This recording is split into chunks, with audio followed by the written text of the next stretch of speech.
And before we start, I'd like to give a small introduction. Leading international motivational speaker, and today will share his insights into achieving exceptional leadership success. Addresses more than 250,000 people each year and has addressed more than 5 million people in 5,000 talks all around the world. Studied, written, and spoken for over 30 years in the fields of economics, business, and psychology. And he's also the top-selling author of over 45 books. He speaks around the world on the subjects of personal and professional development, including the executives of many of the world's largest corporations, and his exciting talks and seminars on leadership, goals, creativity, and success bring about immediate changes and long-term results. Ladies and gentlemen, I will leave you with Brian Tracy. Thank you. Thank you. Thank you. Please sit down. It's a delight to be back here in Dubai. This is an incredible city. Every time I come here, I look around and it's just amazing. I go and brag about Dubai all over the world. You talk about, look at the great cities of the world, Europe and America. They're like old, tired cities compared to the dynamism of this city. I'm going to sit down during my talk, which I've never done in my career, although I know many young speakers who are perfectly healthy who sit down. And the reason is because I had a spinal injury. I actually slipped a disc last May. I lifted my hand up over my head, and my disc slipped and slammed into the spine, and you lose all sensation in the rest of your body. Fortunately, I can walk. Some people can never walk again. I call it gimp. I can gimp around a little bit, but my legs get tired. So please bear with me if I sit while we talk. Now, we have only 90 minutes together. I could spend days and days with you, but so I want to make this time very valuable. We're living in the greatest age in all of the history of Dubai. This is the Switzerland of the Middle East, and it's going to become even more successful in the months and years ahead. And there's a phenomenon called the goldfish phenomena, and what it basically says is that the goldfish is not aware that it's in water because it's so surrounded by water, it's part of its environment. And sometimes you can be in a place like this that is so dynamic and it offers so many opportunities for financial success and not even be aware of it. You compare it with your day-to-day activities and your local competition and so on, but the rest of the world out there is really struggling. And what we have here is really good. And so my goal is to give you some tools that you can use. I've worked with more than 10,000 small and medium-sized businesses and more than 1,000 large corporations in 63 countries. And so I've had a chance to study basically what you might call their success models. Is how do they succeed? What are the things that they do differently from companies that don't succeed? And the good news is that all of the answers have been found. And sometimes changing one thing that you are doing will transform your business. One thing that you're doing or that you're not doing that others have found that works will transform your business. I was reading something from Richard Branson recently, and remember Richard Branson, the entrepreneur with Virgin Airlines and Virgin Music and so on. Well, he has started and built 85 businesses, and he's become one of the richest men in the world. And he started off, he's dyslexic, so he's not very good at writing in words. He started off with a magazine when he was 16 years old, and he published the magazine out of his parents' house. But he wasn't very good at writing, so he found that the key was to delegate the writing to someone else while he sold the advertising, because he had a good personality. He's now built 85 businesses, and very successfully. So somebody asked him, how is it that most people struggle to make one business successful, and you have started and built 85 successful businesses? Why does this happen? He said, well, you must understand that all successful business is based on certain principles. If you follow the principles, then the business will be successful. And if you don't, you don't. It's like a recipe. If you follow the recipe, the dish will taste delicious. And if you don't follow the recipe, or you even leave out one key ingredient, it won't taste good. And so once you have started one successful business, you can do it over and over again because the principles remain the same. And most of us, and I did for many years, struggle with one business. Try to make one business successful, and then we find that we're just missing an ingredient. We're missing this or we're missing that. We have an MBA program, we call it the 2-day MBA, where we take 10 critical parts of successful businesses, the same parts that Branson talks about, and we teach them in sequence. And they're sort of like the ingredients to a recipe or a formula. And when you call something a scientific formula, there's a word in science, and it's called replicability. In other words, it could replicate. Something is scientific if it may take genius, it may take weeks, months, years for an Einstein to come up with a formula, but after the formula has been developed, an average person can replicate it over and over again and get the same results as the genius. Well, it's the same thing in business. If you do the same things that successful businesses do, you soon get the same results that they do. And if you don't, you don't. And what I learned, which was really shocking to me, was that nature is neutral. Nature doesn't care. Nature is sort of like justice, you know, holding up the scales. Nature doesn't say, you'll be successful, and you not so much, and you more, and you less. Nature doesn't care. Nature is completely neutral. Nature just simply says, based on the law of cause and effect, if you institute the causes of success, you get success. And if you don't, you don't. And nobody cares. Which was really offensive to me when I first heard about it. You mean nobody cares? No, the only person that cares is you. And wonderfully enough, all business skills are learnable. Every business skill that you need is a learnable skill. You have the ability to learn anything that you need to learn to be more successful in your field. Many of us have this idea that, well, I'm not very good at that, and I've never been good at this, and I don't know very much about that. Shut up! The fact is, it's learnable. If you can drive a car, if you can use a modern cell phone, if you can ride a bicycle, you can learn any business skill. Oops, sorry about that. You're not going to do me much good anymore. Thank you. I won't wave my arms. Thank you very much. I think I'll put it over here. And so the critical thing is to find out what skills you need, and we'll talk about that. Actually, what I'd like to do is I'd like to do a little exercise, which we do all the time. It's one of the most important exercises that I ever discovered, and it is this. Imagine that you have a magic wand. I use this as a magic wand, and somebody actually came up and gave me a magic wand that they had gotten in Europe, and they said, you should manufacture these and sell them at your seminars so that everybody could have a magic wand. And a magic wand is a way of thinking. In magic wand thinking, you imagine you could wave a magic wand and you could have your situation any way you wanted. And when you do that, you'll find the number one reason why we don't move ahead is because we have fears and doubts, we have limitations, we don't have enough money, I didn't get enough education, I don't know enough people, the competition is too hard, it's too hot outside, blah, blah, blah, okay? And so when you wave a magic wand, you say, imagine that you have no limitations, and you could wave a magic wand, and you could have anything that you wanted in life. So one of the things we do when we do strategic planning with corporations, and I suggest that you do this, we say, imagine you could wave a magic wand and create what is called a 5-year fantasy. You could project forward 5 years, and 5 years from now, your life would be perfect in every way. If your life was perfect in every way 5 years from now, how would it be different from today?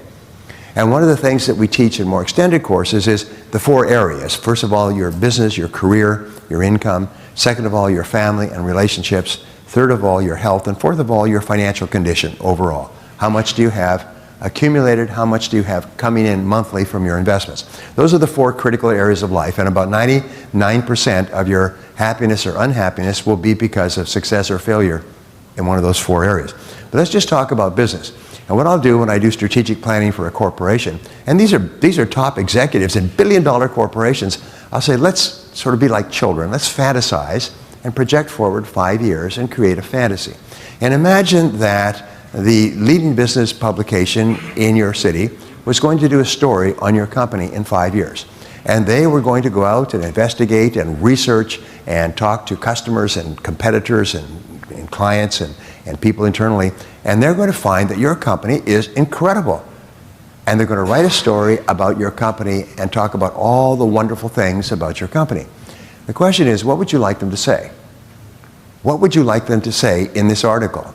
And would you like them to say, and people come up with the same answer, great products, fabulous people, wonderful leadership, high levels of profitability, tremendous market growth, great place to work, we can attract the best people, fabulous customer service, wonderful technology. In other words, they start to just play like children with this idea. If my company was perfect, this is what they would say about my company. And I cannot tell you how important this is, because there's a rule that says that whatever you see, you will be.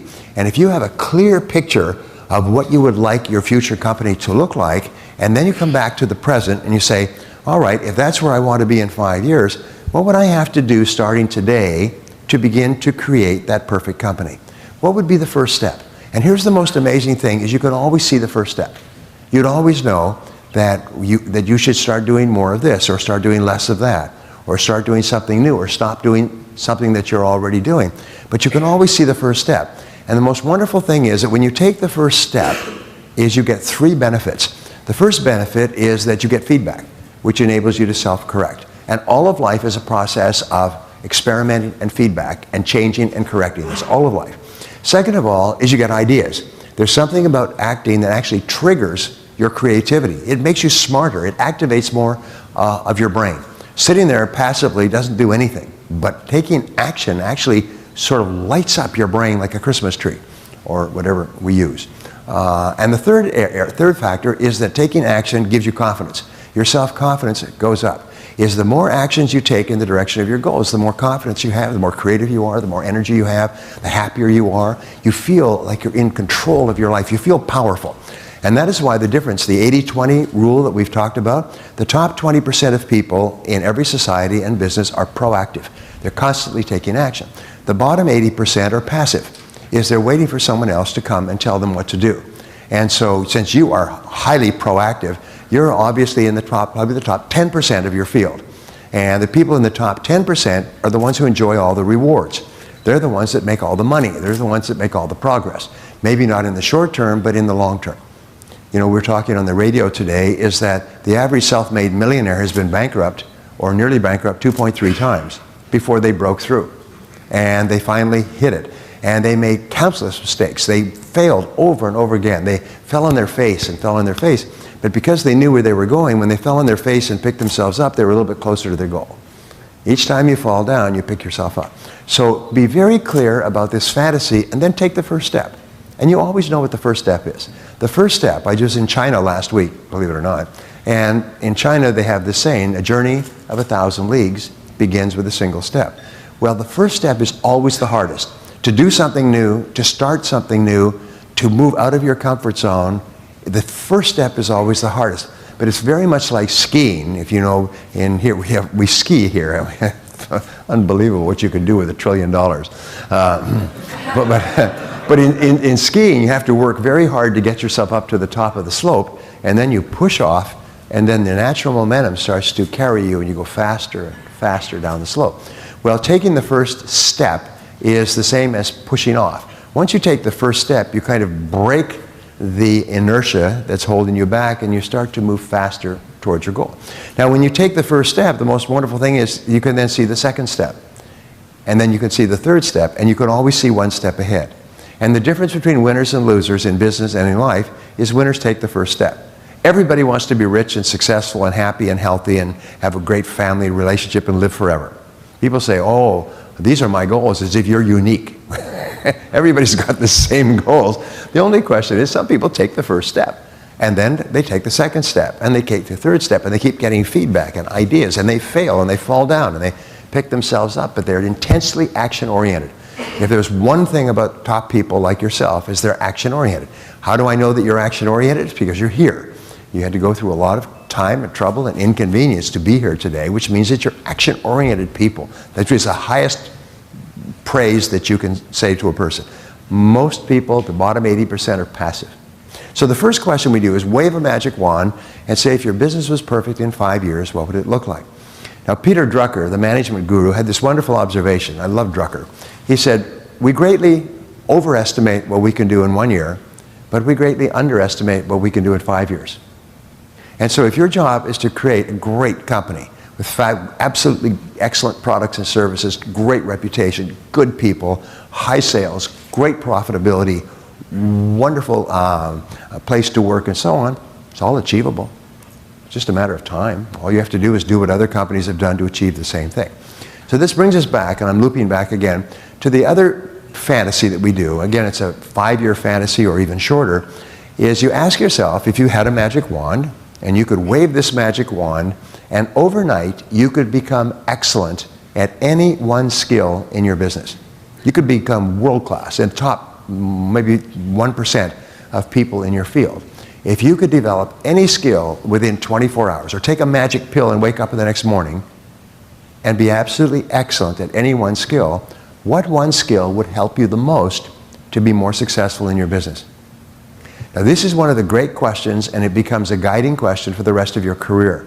You ask other people this question, you ask your children, if you're as a consultant or an advisor, keep asking people what one skill, one capability, what they call one core competence would help you the most to achieve your business goals. In many audiences, I say, how many people here would like to double their income? And everybody raises their hand. Then I say, what one skill would help you the most to double your income? And you know that most people are only one skill away from doubling their income? They're only one skill away. And so what I have found is that almost everybody knows the answer to that question. If you don't know the answer to that question, you cannot move ahead. If you do not know the answer to that question, and you cannot focus on that question, then you're stuck in place. Because the only way that we move ahead is by getting better at the most important things that we do. If we're not getting better, as the basketball coach said, if you're not getting better, you're getting worse. And so if we're not continually improving in the most important areas, and if you're going to improve in the area that's going to give you the biggest bang for your buck. It's going to give you the biggest impact on your financial life in business. There may be a different answer in health, there may be a different answer in sports, but in business, what would be the one skill that would help you the most? If you could be overnight absolutely excellent, or your company could be absolutely excellent in any one skill, what would it be? Now I'm going to ask you to write this down. Write down your answer to this question. Remember, you're proactive. Proactive people write things down. Passive people sit there like cattle and chew grass. All right? It's really important. Write it down. You must know the answer to this question. Now, sometimes the answer to this question makes you a little bit uncomfortable. You don't really like the answer to this question, and the reason is you're uncomfortable in this particular skill area. Normal and natural. And why is it that you're uncomfortable with a particular skill? Can you guess? And the answer is because you're not good at it yet. You're not good at it when? You're not good at it yet. And so that's why you're uncomfortable. You say, well, if I would be far more aggressive in selling and making new customer contacts, I could really build my business faster. Of course you could. Do you know what your business success is determined by? It's determined, this is just one little observation, it's determined by the number of minutes that you spend face-to-face with prospective customers. That's the number of minutes. I call it the minutes theory, and I've taught this all over the world. If people come back to me and they say, I can't believe it was so simple to double my income. I did it in 30 days after being in my business for 13 years. I said, the average professional business person spends about 90 minutes a day in contact with customers. So I say just increase that to 180 minutes a day.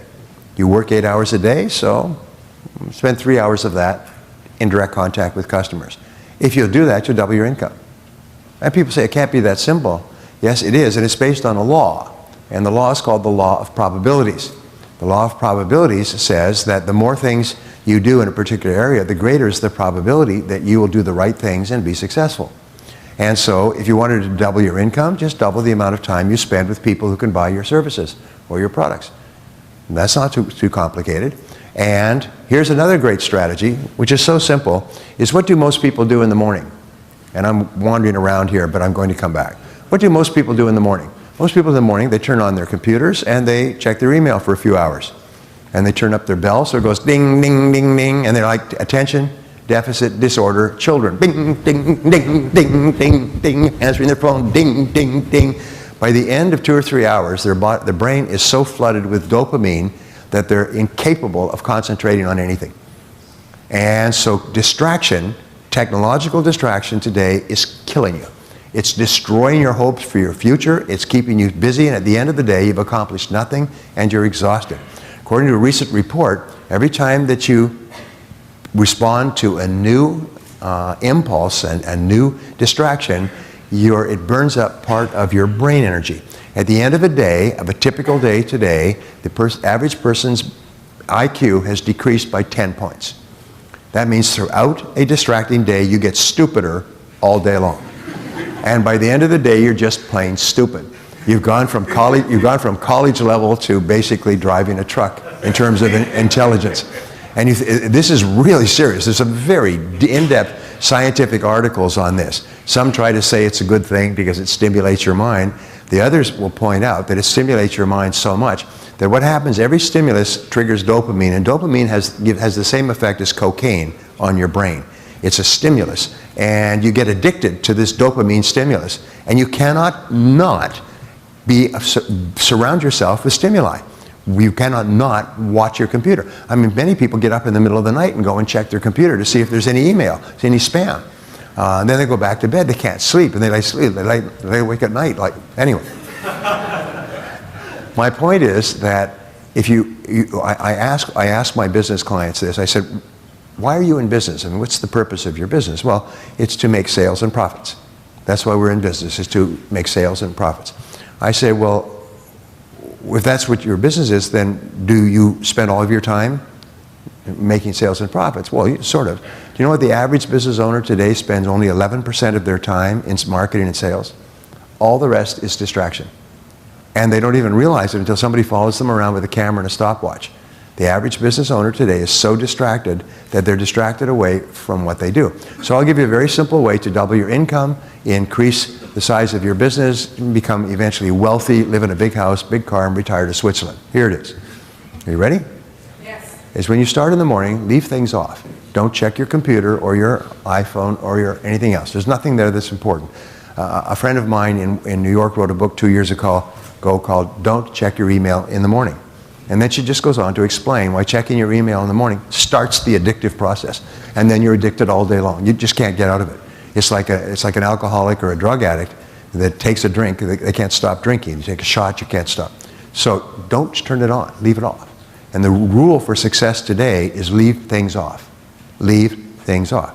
So if the reason you're in business is to generate sales and revenues, then all you do for the first 90 minutes of each day is you do revenue generation and value creation activities. That's all you do. Then you take a 15-minute break, if you like, and go and bother other people, distract them from their work. And then you start again and do another 90 minutes, and all you do is value creation and revenue generation. The reason why you're working is value creation, revenue generation. So if that's the reason why you're working, discipline yourself to do just that. Don't do anything but that for the first 3 hours. If you do this until it becomes a habit, in less than a month, you'll reach the point where it's automatic for you to get up, prepare, and put your head down and do things that increase value, create value, or generate revenues. If you'll do that, your whole business life will transform. Then you get the key people in your business to do the same thing, and if everybody is doing that, everybody's working on value creation for our customers and revenue generation, your whole business will transform overnight. You'll be absolutely amazed. Just make it a rule, we don't turn on our computers until noon. Now, the first time you do that, you're going to have a revolt, probably riots. People will go crazy because it's like taking the dope away from people who are addicted. They go into convulsions, and they will go into convulsions. But you'll have to do it yourself. You'll have to go through your own convulsions first, and then you'll have to pass it on to others. So ask yourself, what one skill would help me the most? Now, what I would like you to do is turn to the people at your table and tell them the one skill that if you were absolutely excellent at it, would have the greatest impact on your business and your income. Go ahead, turn to the people next to you. Tell them the answer to the question.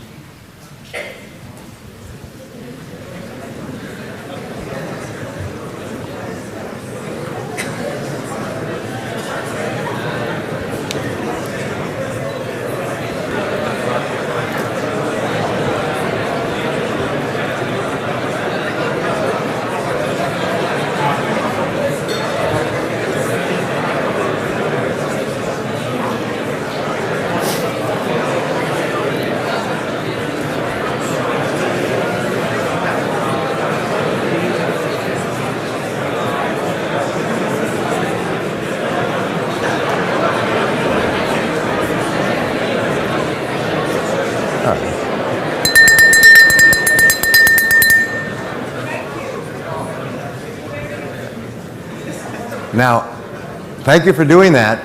Now, here's the good news. Whatever skill you identified, you can learn. There's nothing that can stop you from excelling in that skill. It's simply a matter of time. Some people will get better at it faster, others slower. but they've discovered in 25 years of research at the University of Florida, they've looked at people who started at the bottom and got to the top and became the heads of Fortune 500, heads of Fortune 1000 corporations. And they went all the way back to their early performance appraisals and comments by their supervisors, and they found that they had all settled on the same strategy.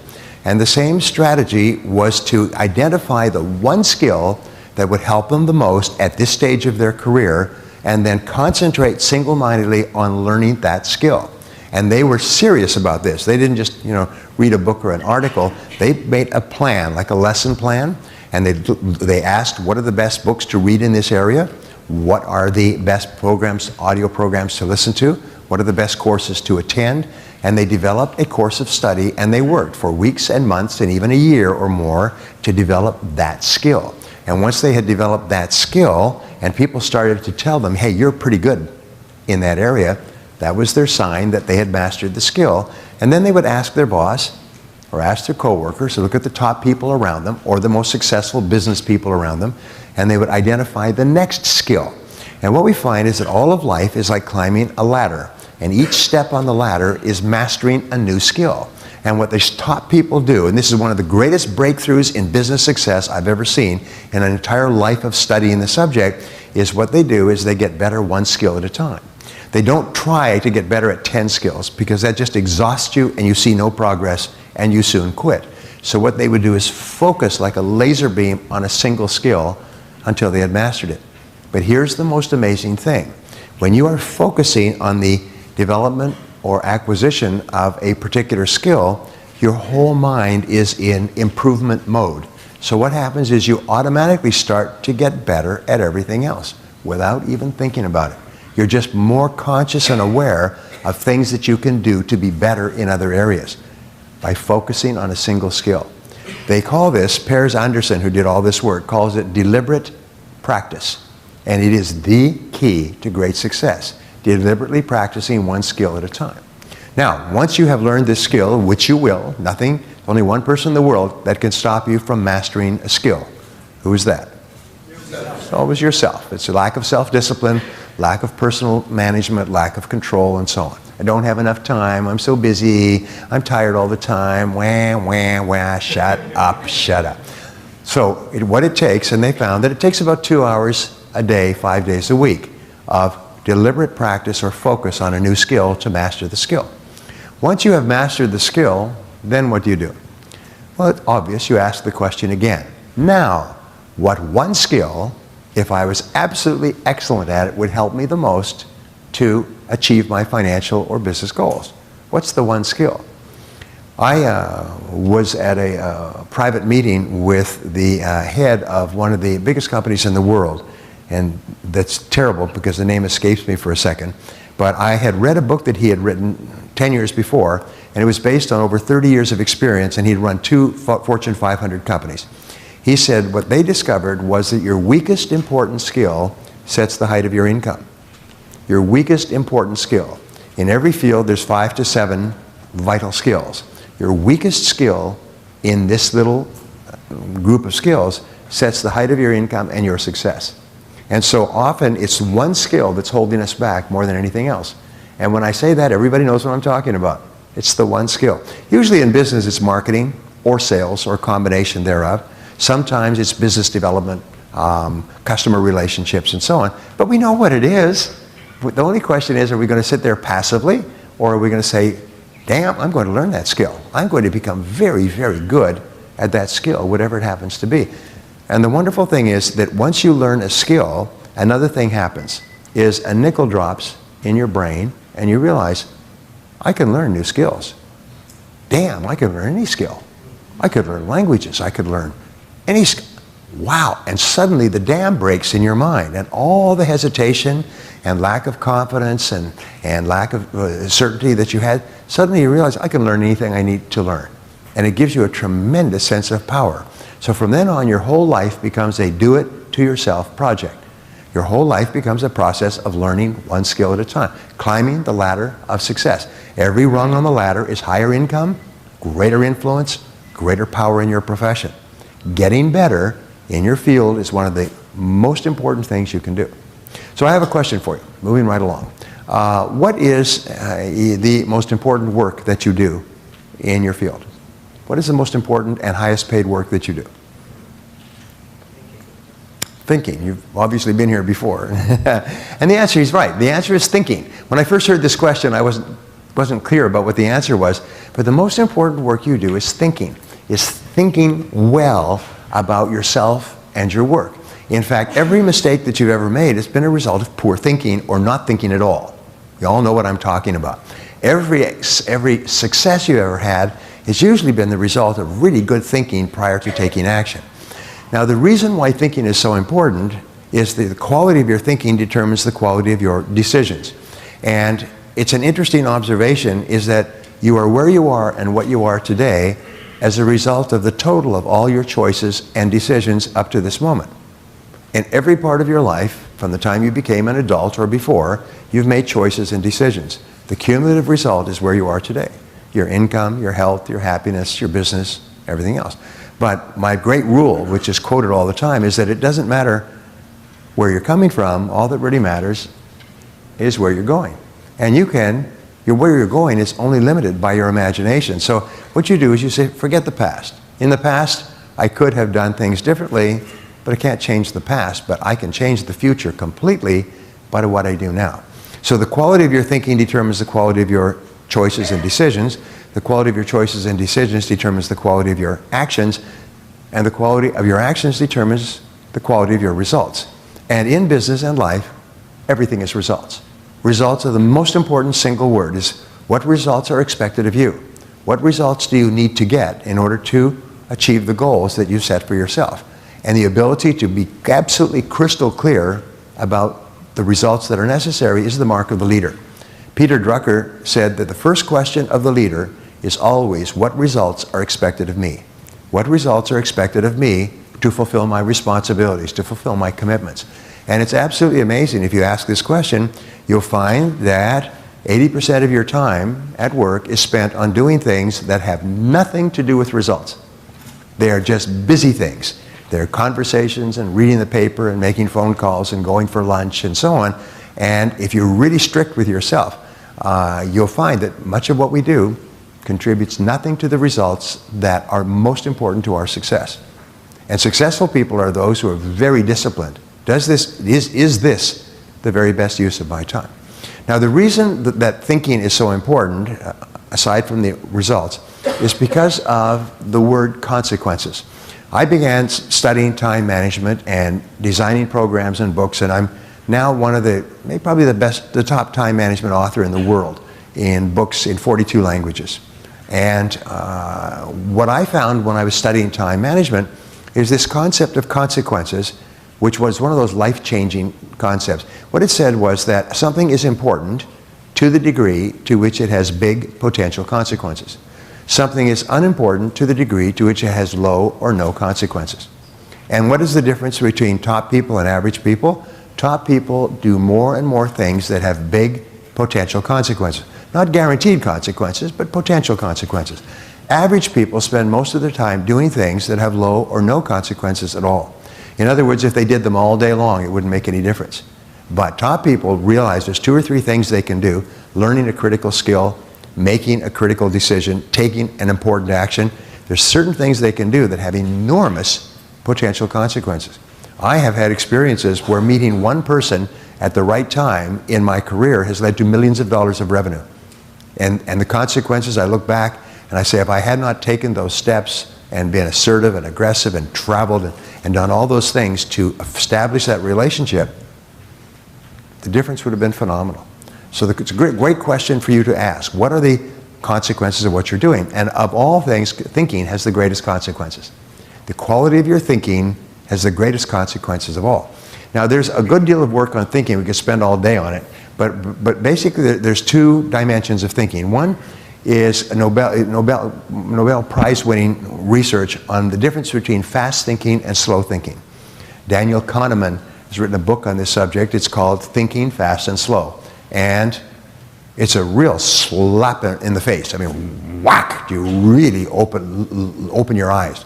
Basically, he says there's 2 types of thinking. Fast thinking is intuitive, it's instinctive, it's automatic. Driving through traffic is a perfect example. You're thinking quickly, you're changing traffic and so on, changing lanes and so on. And conversation, almost everything we do is fast thinking, and there's a place for that, for things that are just normal and routine. He said there's another type of thinking though, and he is cited hundreds of times a year in scientific journals all over the world with this one concept. It's called slow thinking. And slow thinking is where you slow down and take time to think carefully before you commit time and resources and money, before you take an action. And many people make the mistake of mixing the two. So they're actually doing things with fast thinking, quick decisions, when they should be saying, wait a minute, time out, stop, let me think about this. I remember working with a man, he was a great mentor of mine, started with nothing, he was worth $800 million when I worked with him, and he owned 200 companies. And this guy was brilliant. He could read a contract, and he could read a contract from the back. He could read a contract from the back, and 6 months later quote it back to me. He had a photographic memory. Never seen that before. This guy was a genius. Everybody who knew him considered him to be one of the smartest business people in the world, at least if not in the country. And whenever I talked about anything serious with him, investments, businesses, developments, and so on, he would always say, let me think about that for a while. So we started talking on a Wednesday or Thursday or Friday. He said, let me think about it for a while. And what I learned later, as I watched really successful people, is that they realized that some things required slow thinking. And Drucker talks about this. He talks about the important things you do, like selecting a new employee, going into a business, developing a partnership, taking on a major client. These require slow thinking. And fast thinking in these areas can almost invariably lead to failure and tremendous losses. So what these top business people would do is when it was a big decision that had big potential consequences, they would slow down, and the way that they would slow down is they would just put time between the information and the decision. And what we find, there's lots of research on this, is the more time you put between getting the initial information and making the final decision, the better your decision will be. So the rule is, if it is not necessary to decide, it is necessary not to decide. And it's a very simple concept that will dramatically increase the quality of your decisions and your long-term potential results. Which brings us to the other type of thinking, which is very close. It's short-term versus long-term thinking. Short-term thinking is where you make decisions quickly without doing a lot of thought or research. Long-term thinking is where you think 5 or 10 years into the future when you make your decisions today. That's like, for example, if we say, this is what our company will look like in 5 years, beautiful company. And then you come back to the present and you say, what would we have to do starting today to create this wonderful company?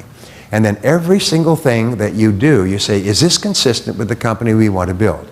If we want to have a company with a great reputation for quality, would we release this particular product or service, which may not be that good? So if you have a long-term view of your future, it dramatically improves the quality of your short-term decisions. Dr. Edward Banfield at Harvard spent 50 years on this. He found the mark of upward social mobility, especially in business, financial success, was long-term thinking. The people who moved up the fastest in the income scale in every society were the ones who thought long-term when they engaged in their daily behaviors and made their daily decisions. And every great researcher, thinker, strategist that I've studied in the last 25 years has come to the same conclusion. So this just a very important thing. Whenever you are faced with a big decision that has big potential consequences, just say, let me think about that for a while. And the ideal time is 72 hours. 72 hours just seems to be the perfect time to turn an idea over before you make a decision. If it's not necessary to decide, it's necessary not to decide. Say, let me think about that over the weekend and I'll get back to you next week. And when you do that, you will be astonished at how much better a thinker you are, how much better decisions you make, and how much more successful you are. So these are the critical things about thinking. Which brings us to another question. And the question is, what is your most valuable financial asset? Well, knowledge, that's all true, but the answer is your earning ability. It's your ability to earn money is your most valuable financial asset. Unless you're born rich or you're born into a situation where you have lots of money, most of us start off with usually nothing. Many of us start off poor. We come from limited backgrounds. That's the nature of the successful business person, is they say that in adult life, we are driven most in adult life to compensate for the lack that we felt as children. Whatever lack that we felt or deficiency we felt as children, we're unconsciously motivated to compensate for that as adults. So many of the most successful business people came from humble backgrounds. Not all of them, but most of them. Most of the fortunes, the millionaires and billionaires today, are first generation. They started with nothing. And then, because they had this internal drive, they got smarter and more experienced, and they had talents and skills, and today they're wealthy. So your earning ability is your most valuable financial asset. Economists are now calling this your earning power. So if you earn $50,000 a year, your earning power is $50,000 a year. It's usually 90% or more of your financial assets. If you have a house or a car or some savings, then that's part of your financial assets. But basically, most of what we have is our earning ability. So you could lose your job and lose your house and your car and your business, which happens all the time. But if you could be left standing there with the ability to earn money, you could go back into the marketplace and start to pump tens of thousands or dollars or more into your life by simply applying your earning ability to your world. And most people ignore their earning ability. It's almost like walking past a brick or a bag on the sidewalk. They just walk past it and they say, oh, they don't realize this is the most precious thing you have. And your earning ability is either increasing or decreasing. Your earning ability does not remain the same. It's either going up because you're upgrading your skills continually, or it's going down because your skills are becoming obsolete in a fast-changing world.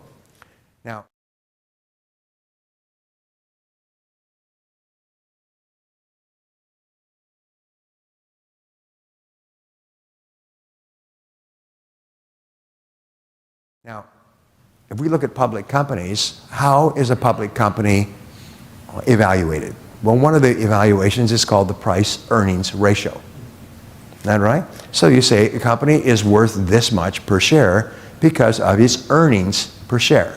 The earning ability of a company is what determines the value of the stock, determines the value of the company. When Apple is sailing, it becomes the most valuable company in the world. When Samsung comes out and cuts into their sales and Apple's sales level off, its earning ability levels off and the stock begins to decline. So one of the things you need to do is see yourself as a company, and see yourself as a company with one person and with one share of stock. Now, if you were a company and you were evaluating yourself on the basis of your earning ability, or you wanted to sell stock in your personal company to someone else, would you say that you should invest in this stock yourself? Because this is a growth stock. This is going up in value every single week and every month. This is developing new skills and capabilities.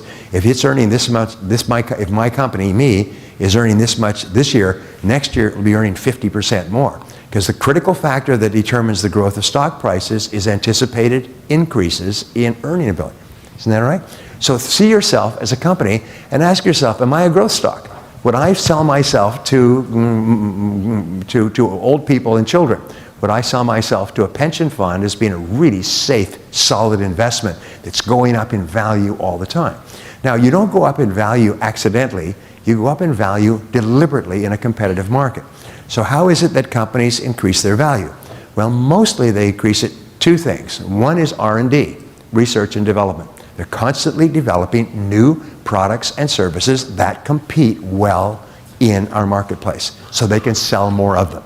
The companies that are most successful are the ones that are constantly coming out with new and better products and services, and they're jumping over their competition. Well, what is R&D personally? Personally, R&D is upgrading your skills, developing the one skill that you need at this time to move ahead, and then the next skill, and becoming a continual learner. So you're constantly investing time and money in yourself in getting better and better to increase your earning ability. So a good question you always ask is, what one skill would help me to double my income faster than any other skill? And then you work on that. Now, you can't learn everything, so just pick one thing at a time. We say be a sniper. You know what the motto in sniper school is? One shot, one kill. One shot, one kill. That's how they teach snipers. They have it on television all the time. And you need to be the same thing. One shot, one kill. Warren Buffett was at a dinner party with Bill Gates and Bill Gates Sr. And they were talking together because Bill Gates and Warren Buffett are good friends, have been for a long time. And Bill Gates' father, very, very successful businessman in Seattle. They were at a dinner party and the three of them were talking, chatting away. And somebody came up to them and asked them a question. And he said, "Excuse me, gentlemen, these are two of the 5 richest men in the world. Both started with nothing, by the way, started at zero. Warren Buffett started with $2,000 that he earned by delivering newspapers when he was 14, 15, and 16, and is now, his company is worth $360 billion, and his company's made $24 billion last year. Not bad for a career.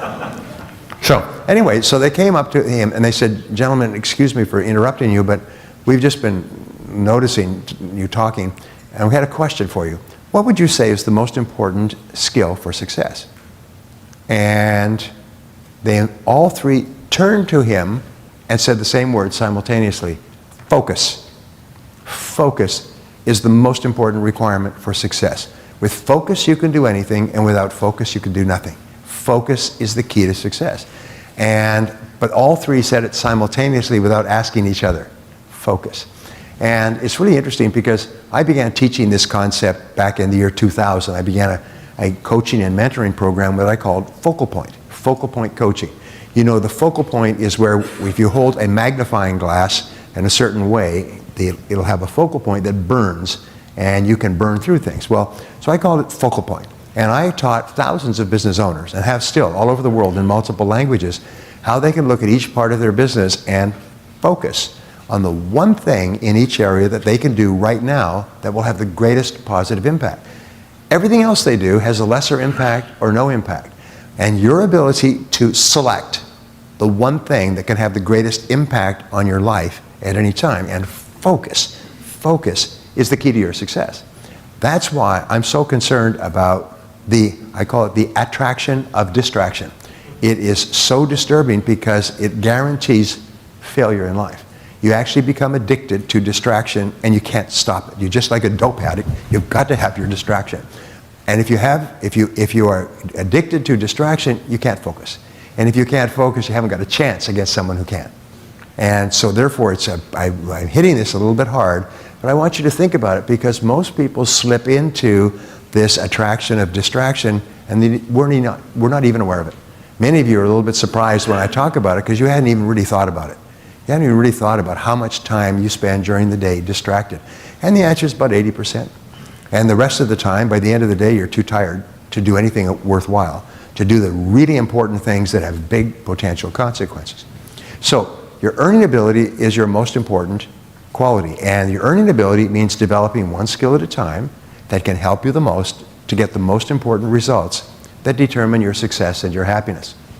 Now here's the great payoff, is they say that happiness is the progressive realization of a worthy goal or ideal.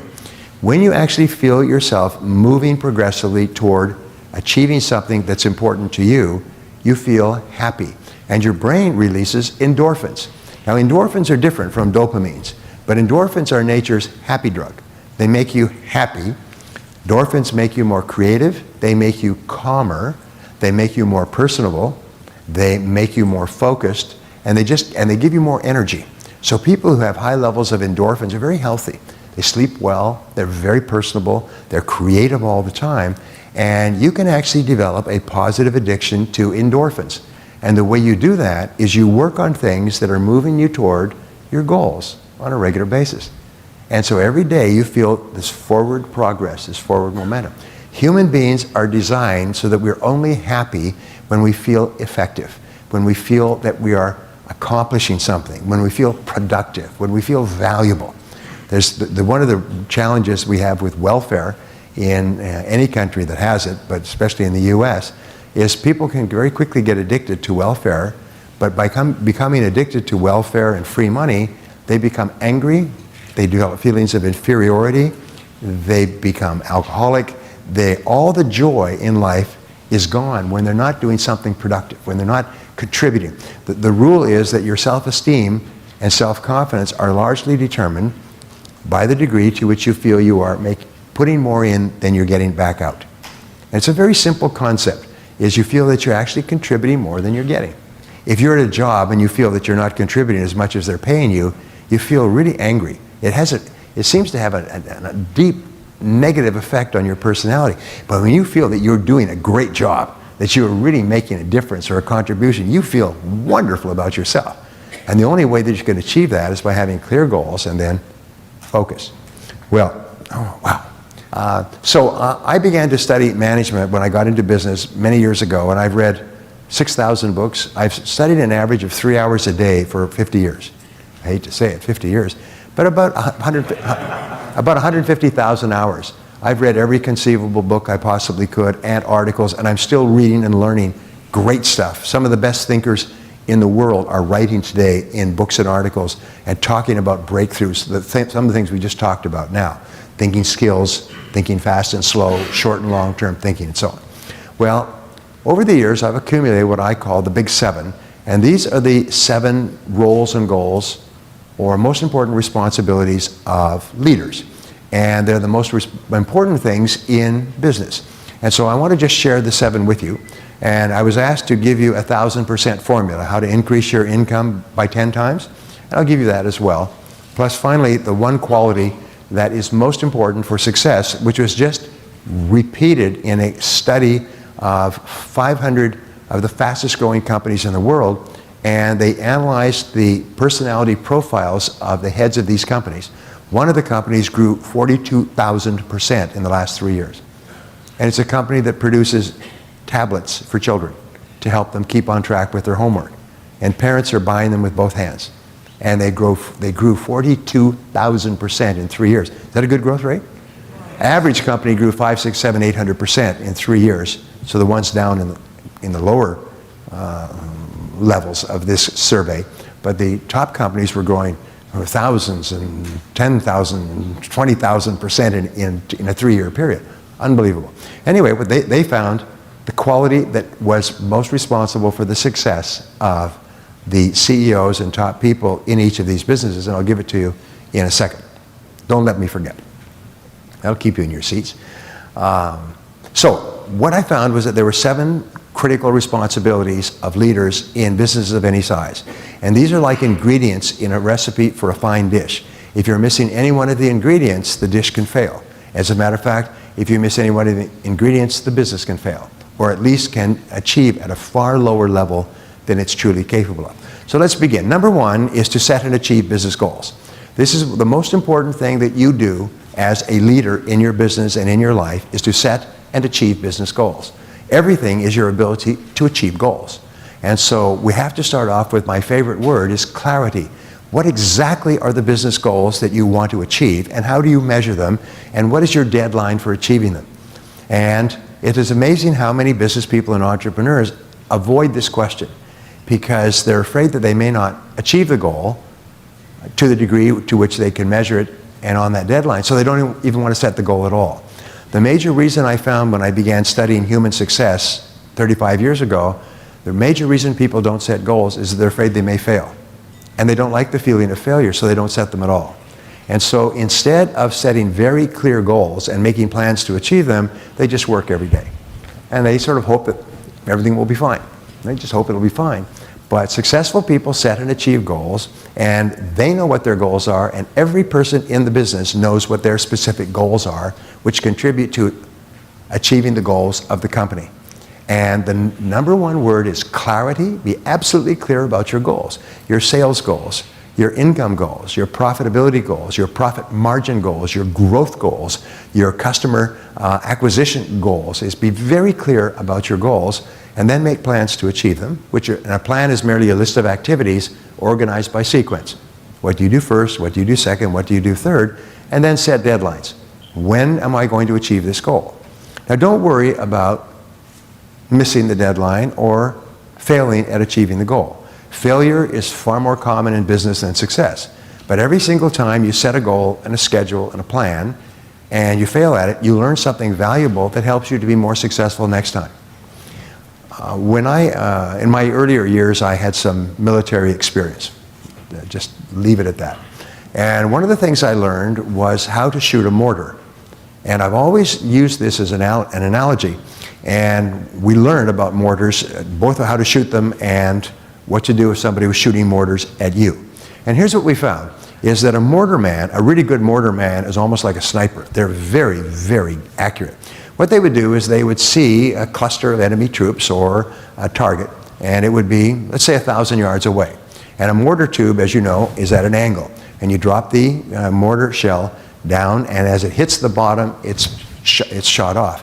And so it goes up and comes down.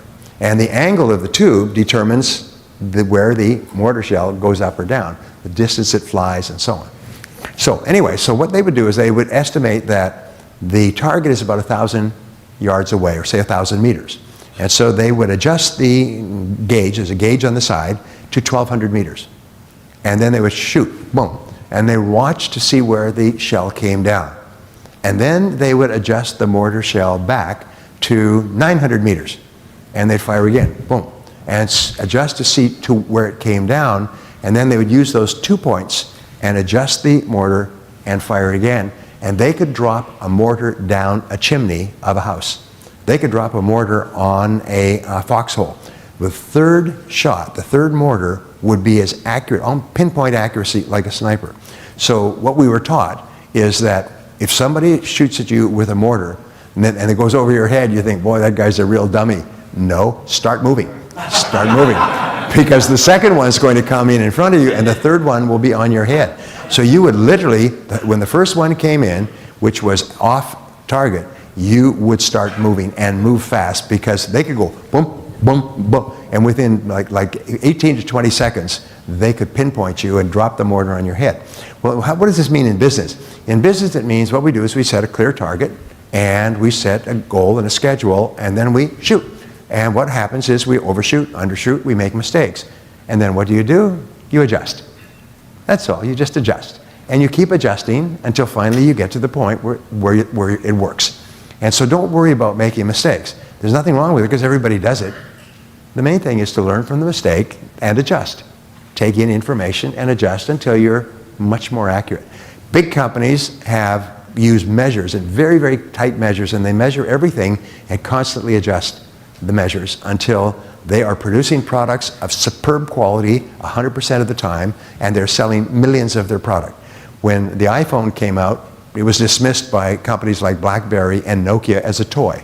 Nobody would ever buy it. It's a toy. It's for kids to play with and communicate with their friends. So, of course, those two companies are now gone. Great tragedy. Not really. But the point is, they experimented dramatically. They experimented hundreds of times to get the phone. And once they released the phone, it was virtually perfect. Sold 50 million sets the first year. Totally upended the entire world of telephones. Put the major telephone companies out of business within 5 years. Unbelievable. And then they brought out the iPad. Within a year of bringing out the iPad, one of the biggest bookstore chains in the world went bankrupt, because people who bought iPads, they immediately bought an average of 11 books. And they stopped going to bookstores. They could download the book in a matter of seconds at half price, and they stopped going to bookstores. And the book industry today, which I'm very involved in, is in desperation, because nobody's buying books. And if they do buy books, because of the power of distraction, they don't read them. Most people in this room haven't read a book from cover to cover in a long time. You may have bought the books, you may even have them on your iPads or as e-books, you may have them at home, but you don't read them. They're sort of like decorations. And you say, have you ever read that book? Yeah, I got it at home. That true? Come on, come on. Why? Because you're so distracted. At the end of the day, you're dumb, you've lost 10 IQ points, and you're exhausted. You can't read books. The weekend comes, you're going to read them. Anyway, so setting and achieve business goals. So what are your goals? And remember, clarity is the first word. Be absolutely clear about your goals, and make sure that each person who works in your company is clear about their goals as well, and how they will be measured, the number that you'll attach to them, and the schedule or deadline for achieving the goals, and then constantly make adjustments. The second key is marketing and innovation. Now, if I were to ask you, what is the purpose of a business? This is the great question. The answer is not to make a profit. The answer is to create and keep a customer. It's to get a customer and then hold on to the customer. And a profit is the result of doing that in a cost-effective way. So we say the purpose of a business is to create customers. That's why I said earlier, is if you're concerned with your revenues and your profitability, create more customers. How do you create more customers? You innovate. So marketing and innovation are the heartbeat. Kaboom, kaboom, kaboom, kaboom of a business. Marketing means you're constantly contacting new prospective customers, and innovation means you're constantly improving the process of not only marketing, but of your products and services. So here's the second question. What is the measure of business success? What is the true measure, single measure of business success? The answer is customer satisfaction. Customer satisfaction. Every person in every major company that is successful has a single focus, is they focus on marketing and improving their marketing and their products simultaneously, and then they focus on customer satisfaction. The rule is this: make customers happy. Make customers happy. By the way, it's something that I love to teach to my friends is, do you want to be rich in business? Well, there's a person out there who will make you rich. It's like a genie in a cave, and the person is your customer. And you know how your customer will make you rich? Is you go to your customer and say, what can we do to make you happier than our competitors? What can we do to make you happier next time? And your customers will tell you, you'll do more of this or less of that, or if you'll start this or stop that, I'd be happier. And then you say, okay, we'll do that. And your customer will be happier, and they'll buy from you, they'll be more satisfied, and they'll be much happier. And they'll become loyal customers. So what I say is your customers will make you rich if you have the courage to go and ask them, what can we do to make you happy? What can we do to make you happier? What can we do to make you even happier? And the way you do customer research is you don't say, how's everything going? Because if you say, how is everything going? There's this 22 years of research on this, by the way. I know so much good stuff. But basically, if you say, how's it going? They'll say, fine. And if a person says fine and makes no other comment, they're already talking to your competitor and planning to leave you. If they say fine and have no other comment, you've lost that customer. So instead of saying, how is everything going? You say, how could we serve you better in the future? How could we serve you better in the future? And they will tell you. And everything they tell you is what they're unhappy about today with your services. Here's an interesting point. Every company that is a big success today started off as a failure. They started off with products and services that were not particularly good. And then they got feedback from their customers, and they constantly improved them until they were recognized as being excellent in their market. You do not have to be the best with your product or service. You just have to be in the top 10%. Now here's an aside with regard to marketing, and this is one of probably the most important work ever done at Harvard, 50 years of research on marketing and competitive advantage. And the expression is unique added value. This comes from Michael Porter's work. Unique added value means that people buy your product or service because they perceive that you offer unique added value. Now the word unique in any language is a special word. It's a word that cannot be qualified. That means it cannot be uniquer or more unique or less unique or uniquest. You cannot qualify. Unique is one and only. So the key to business success is for you to offer unique added value. Is you offer something that the customer wants. Remember we talked about value creation? What the customer wants and needs and values and is willing to pay for, and that no other competitor can offer. And I'll give you a very simple example. One of the richest men in the world is a man named Tom Monahan. And he was a struggling student, an orphan, delivering pizzas for a small pizza restaurant when he was 20 years old. And he was attending courses at the local university in East Lansing, Michigan. And whenever he delivered pizzas, which he did in the evenings, it would take 60 to 90 minutes from the time the pizza was ordered to the time they were able to deliver it. And whenever he delivered pizzas, instead of people, especially students, being grateful, they were angry. Why does it take so long to get a pizza? And they kept asking him that, and they would throw tips at him, and they were just abusive. They weren't appreciative at all. And so he came up with an insight. And the insight is that when people order a pizza, they're already hungry. They don't order a pizza thinking, well, I'll be hungry in an hour when it gets here. When they order the pizza, they're already hungry. And now you know what you're like when you're hungry. Well, that's how they're like. And there's 2 or 3 of them, and they order the pizza, and they're all sitting there, and they're hungry. And when the person finally shows up, they're angry. So he said, speed is more important than quality. And so he developed the concept. I could spend time teaching you, but basically will deliver your pizza within 30 minutes or no charge. And he put up signs all over this university, which had 22,000 students. He bought a bankrupt pizza restaurant, sold his Volkswagen for the initial funds, got his brother and some other kids to work with him, and they reduced their number of pizzas to 8 pizzas that they could pre-prepare of medium size. That's all. So that's all you could order was a medium-sized pizza, one of these 8 kinds.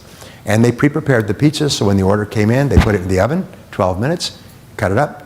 In 15 minutes after the order came in, the pizza was handed to the delivery boy, and they delivered it within a 5-mile or 5-kilometer radius. That was the beginning of what is called Domino's Pizza. Familiar with Domino's Pizza? There's more than 8,000 Domino's Pizza worldwide.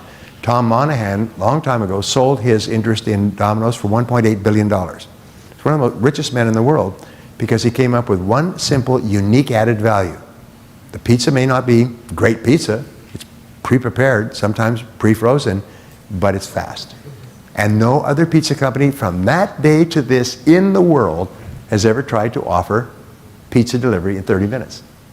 And so with Domino's, he became one of the richest men in the world with one unique added value. Now sometimes the unique added value is yourself, is you are a special person with special talents, you have a great personality, you're very customer sensitive, you have lots of experience in this area, so you can really do a wonderful job for your customer. So sometimes it's just something as simple as you, being the unique added value that no other company in the world has. But you've got to have one. And the rule is if you don't have one, you must develop it. You must figure out what do you have to have that then people say, why do they buy from you? They buy from you because you offer this and no other competitor can offer this. Really important. So the third question is, what is the mark of customer satisfaction? What's the measure of customer satisfaction? Repeat business. Repeat business is the mark of customer satisfaction, and the highest level of customer satisfaction is customer recommendations and referrals to new customers. The most successful companies take such good care of their customers that their customers buy from them and buy again and again and bring their friends. And so your job, this is your focus in building your ideal business. What do we have to do to, first of all, create customers, unique added value? What do we have to do to please our customers, to make them really happy so that they come back? And what do we have to do to get our customers to buy from us again? In our 2-day MBA, by the way, we go into depth at every single one of these, and it literally transforms a business, transforms the whole thinking of everybody in the business and every customer contact. So the first of the 7 keys, number 1 is set and achieve business goals. The second is to market and innovate. And innovating means finding faster, better, cheaper ways to make customers happy. Number 3 is to solve problems and make decisions. Now, I sometimes joke and I say, I have looked and I've memorized the job descriptions of everyone in this room before I came. I have a list of all of your names and your job descriptions, and I know what everybody here does for a living. And everybody, of course, is very skeptical. And I'll tell you what it is that your job description, you ma'am, you are problem solver. And you, sir, you're a problem solver. And you are chief problem solver, and you're assistant problem solver, and you're, junior problem solver. But all we do all day long is solve problems and make decisions. If there were not problems to be solved and decisions to be made, our work would be automated, and is automated. So that, therefore, your job is to solve problems. And here's what I discovered, because I've done courses on problem solving and decision making for IBM all over the country, is that your ability to solve problems and make decisions is really the critical ability for success, advancement, and high income. When you look at people who start off in their first job with no earning ability with a large company, and 20 years later they're the president of that company, first of all, they climbed up the ladder of success, but they developed the ability to solve problems at their level. And what Henry Kissinger said was the only thing you get for solving problems is bigger problems to solve. But bigger problems come with more responsibility, more authority. A factory is losing money. They send you out there to save the factory, save the jobs of 5,000 people, and you go in and you say, what are the problems that we're having in this factory that's keeping down our productivity or affecting our quality and so on? And they send out the best problem solvers. All my life I've met people who have started at the bottom and who are now top executives in major international corporations, And they say the reason they got here was because they developed an ability to solve the problems at their level. So I could talk about this all day, and I do. I'll just give you one thought. And this is so simple, it's embarrassing, is how do you become a great problem solver? And the answer is you focus on the solution rather than the problem. You think intensely about solutions all the time. Now, what is it that average people, the bottom 80% of people, think about when a problem arises? The answer is who did it and who's to blame. They are focused on the past and the problem. What's the problem and who's to blame? What is it that top people do? They say you cannot change a past event. This problem has occurred, so now it is a reality. So the only question now is what do we do about it? How do we solve it? What is our next action? And so when you constantly think in terms of solutions, you become more and more valuable. And the more you think in terms of solutions to any problem in your life, the more you come up with solutions, the more creative you become. You become smarter and brighter. And when you are solving problems and discussing different choices and alternatives, you become more positive, you become more powerful, you become more influential, and eventually people say, if you've got a problem, take it to him, take it to her, because they're really good at solving problems. And your mind is in problem-solving mode all the time. It's like it's clicked on and running all the time. And so you start throwing problems in the top of your hopper, and the solutions are coming out all the time. Because you think about solutions, not blame. When you think about blame, it shuts down your brain. When you think about blame, who's to blame for the problem, it shuts down your creativity. It makes you negative, it makes you angry, and it makes you a negative influence on others. But when you think about solutions, you become the most important person in the room. So think about solutions. Now, here's a great exercise. Ask yourself, what is the biggest problem that I'm facing in my life today? Now, what is it that most people do is they can identify the problem. You all know what it is. Usually the biggest problem in your life comes with hair on top. But we all know what the biggest problem is. Sometimes it's a business problem and so on. So then the next question is, what's the solution? What are all the possible solutions? And here's what they found is that the more solutions you can think of, I could do this, and I could do that, I could do this, I could do that, the more likely it is you'll come up with a great solution. And so just start thinking in terms of solutions. I have the problem, but what's the great challenge with most people is they're passive. They have the problem and they accept it. Oh, I've got this problem. It's like standing in the rain, not here, of course, but, or standing in the sun and complaining about the weather. And the fact is that proactive people like yourself, they say, this is a problem, it's an obstacle, it's causing me unhappiness or frustration, and by gum, I'm going to solve this problem. And they just start to think, well, how can we do it? And they ask other people, and they read, and they research. I remember a wonderful, wonderful story. This man took his little girl, 6, 7 years old, to the doctor, and she was sickly. And he and his wife took her to the doctor, and the doctor could not figure out what was wrong with her. He took her from doctor to doctor to doctor, and finally he took her to a doctor, and the doctor did a special set of tests and came up and said, I'm sorry to tell you, but she's got a fatal illness, a terminal illness. She's got this special disease that very, very few people have, 1 in a million, and there's no cure. And so she's going to die within 6 to 9 months. So you should make her as comfortable as possible. Well, these parents were really passionately concerned about their little girl. And so he went on the internet. This was just a few years ago, and he started doing research on this illness. He found that there were other people all over the world who had this illness, had it in their family, but as he found that there was a professor at the University of Western Australia, in Australia, who had researched this for 10, 15 years and found a diagnosis. And the professor's name was Lorenzo. And he'd come up with an oil that you could take or you could put on the skin that would actually eventually solve this illness. And so they made a movie with Nick Nolte called Lorenzo's Oil. You remember the movie? And it was all about this story about this father would not give up finding a solution. He looked all over the world and he finally found someone who had found the cure and saved his daughter's life. The best doctors in the United States had told him to go home and make her comfortable because she's going to die and there's nothing you could do. But no damn way for this guy. He just went at it like a bulldog until he found a solution. I love that story because that's the story of the people here in this room. Is when you have a problem, you say, oh, I'm not going to be passive about this problem. Sales are down, profits are down, competition is tremendous, regulations are changing and so on. I'm going to find a solution. I will find a solution. And I worked with some of the most successful people in the world, some of the richest people in the world, and they all have that attitude. A problem is just something to be solved. It's an obstacle, it's something to go over or under or around. They just expect that life is going to be full of obstacles and difficulties, and by gum, they will find a solution. So solving problems and making decisions is one of the 7 most important things you do. Number 4 is to set priorities and determine key tasks. This, in all the time management work that I've done, and all the books I've written, and millions of people I've influenced, all of time management comes down to your ability to choose priorities, to select one thing and do only that one thing until it's complete.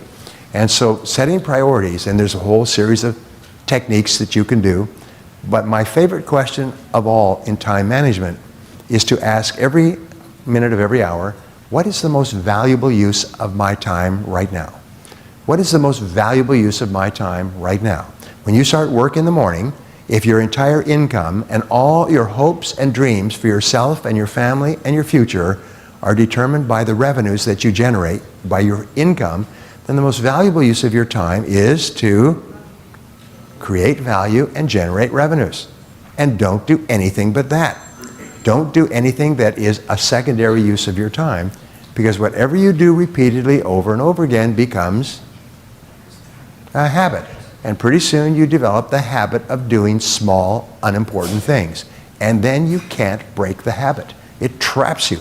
Every time you go to work, it's like the ball on the string. You just come, boom, and you start doing little, irrelevant things. Soon the whole day is gone, and you haven't achieved anything. So the key is to set priorities and focus on your most important priority. Focus, focus. The 5th characteristic of leaders is the ability to concentrate and focus on the most important thing you can do and to stay with it until it's 100% complete. Now, in life, what are we paid for? We're paid for results. But results mean task completion. So all of success in business is completing tasks. Is complete the task. Finish the task. Get the task 100% done. The difference between winners and losers is they all work hard, but losers, the bottom 80%, don't complete their tasks. They work on the task and the task goes on and they get distracted, or they procrastinate, or the task takes much too long to complete. But what you and I are evaluated on is task completion, is finishing the job, getting the damn job completed. Now, when I was introduced, they said I've written 45 books. I'm happy to say that statistic's about a year old. I've written 65 books. Was that too quick for you? It's about 5 years old. I write 4 books a year. This year I published 8 books. And most professional writers, and I don't consider myself to be a writer, you don't see that anywhere in my biography. I've written books, but I don't say writer. I just write books because I have great ideas, practical ideas that I think people can use to be more effective. So I come up with the idea and I write it into a book. But because I've done so many thousands of hours of research, I can write almost every book starting with a clean sheet of paper. I can write a 300-page book without reference to notes on 65 different subjects. And they're loaded, as you know, with content. They're just loaded with great ideas, hundreds of great ideas on a particular subject. Anyway, people say, well, how can you write so many books? A professional writer writes 1 book every 2 or 3 years. And the answer is because I finish. I set it as a goal, I make a plan, I start work, and I finish the book. I complete the damn book. Do you know how many writers or would-be writers are out there who have books in their minds or books on paper and they never write the book? My good friend that I traveled with when I was 20 years old, we talked about writing books at that time, and he worked on his book until the age of 60. He worked for more than 35 years on his book, and he never completed it. He just kept working. Meanwhile, I was writing 4 books a year, boom, boom, boom, boom. And they've sold millions and millions of copies in almost every major language. Not because I'm any great genius, it's because I start and I finish. And the most incredible thing about task completion is that whenever you complete a task, it gives you a burst of endorphin. It makes you happy, it makes you feel powerful, it energizes you, it makes you feel strong. So what they have found is that any completed task is a source of self-esteem and self-confidence. It makes you feel like a winner. So if you have a series of tasks to do, and let's say you have 10 tasks, and this is the least important, and this is the most important, the bigger the task that you complete, the greater the feeling of personal power and self-esteem you have. The more you feel like a winner. And so if you can develop the habit of starting and completing tasks, you feel fabulous about yourself all the time. Your self-confidence goes through the roof because you know you can do anything that you put your mind to because you've proven it to yourself. It's not that you hope you can complete important tasks. You've done it, and you do it regularly. Nothing will move you ahead faster than developing a reputation for starting and completing important tasks. They interviewed several hundred CEOs of major corporations at a convention in New York a few years ago, and they asked them, what would most help a person in your company, a younger person, to move ahead rapidly, to get paid more and promoted faster in your company? 85% of them had the same answer. The ability to choose their most important task and then to get the task done quickly and well. And that has been corroborated by 1,000 surveys. Is the most valuable people in my company are people who set priorities and work on really important things with big potential consequences for my company, and then they do them quickly and well. Quickly and well. They do the job fast and they do it well and get it back to me. I learned this when I was a young person and it transformed my life. As from then on, I just literally was like a fanatic. Every job my boss gave me, I did it quickly and well. Quickly and well. I'd stay up all night. I would work weekends. I would work hours to complete tasks well in advance of when they were required. And it had the most incredible effect on my career. All you do is get a reputation for doing things quickly and well. And what happens is you set up the law of attraction. More and bigger and more important tasks are attracted into your life that you do quickly and well. Number 6 is to be a role model. And this is one of the most important qualities of leadership. When Tom Peters wrote his book, In Search of Excellence, he said this is perhaps the most important of all, is to be the kind of person that other people admire, is to set high standards for yourself and then always live up to those standards. If you want people in your company to dress well yourself. If you want them to be punctual for every meeting. If you want them to do their work quickly and well, do your work quickly and well. If you want them to treat each other nicely, treat everybody nicely. In other words, you at the top set the tone for everybody below you. Everybody in the company looks at the boss and does what the boss is doing. And the boss sets the tone and determines the morale of the organization. So one of my favorite questions, which I pass on to you, is this, is what kind of a company would my company be if everybody in it was just like me? What kind of a company would your company be if everybody in it did exactly what you did all day, every day? Would it be a better company? Or is there room for improvement? And the fact is there's room for improvement.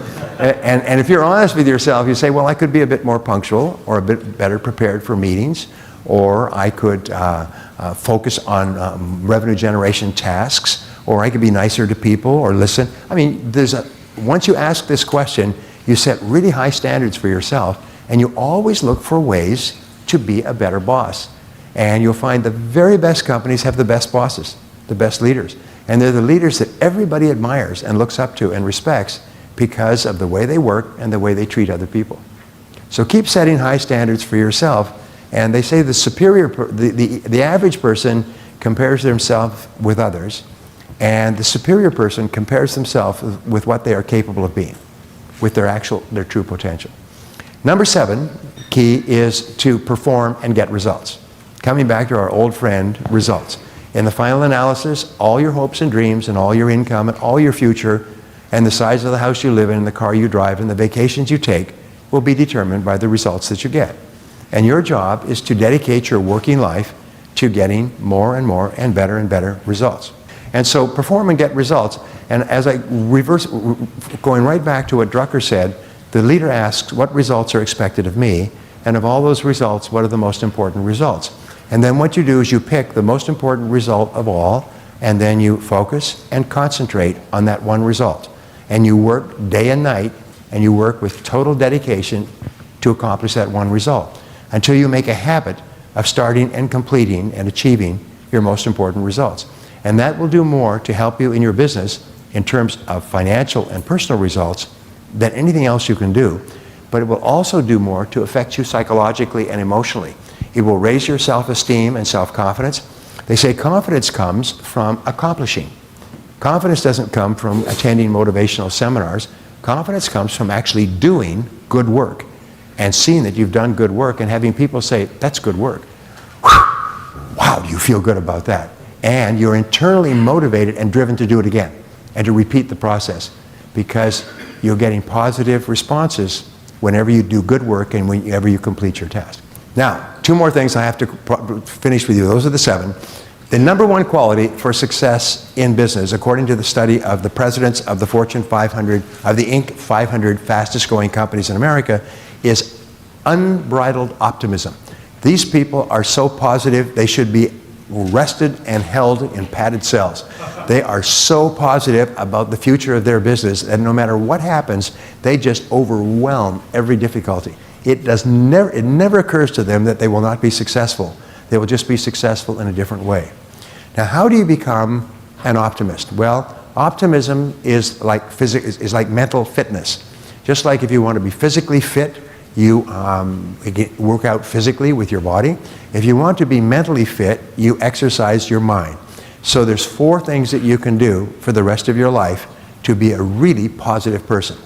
Number 1 is to think and talk about your goals and how to achieve them. Is when you're thinking and talking about your most important goals, both business and personal, and you're thinking of the actions that you can take to achieve those goals, and you're actually taking those steps, your sense of optimism goes up dramatically. Number 2 is to look for the good in every situation. One of the facts is that you're going to have nothing but problems and difficulties and obstacles all your life. That goes with the nature of being in business. The only question is, how do you respond to them? And the answer is always look for something good. This, by the way, is a discovery made in interviewing thousands of the most successful people, is they make it a habit. Whenever something goes wrong, they say, well, that's good. And then find out something good about it. And there's always something good. No matter how bad the situation is, there's always something good that comes from it.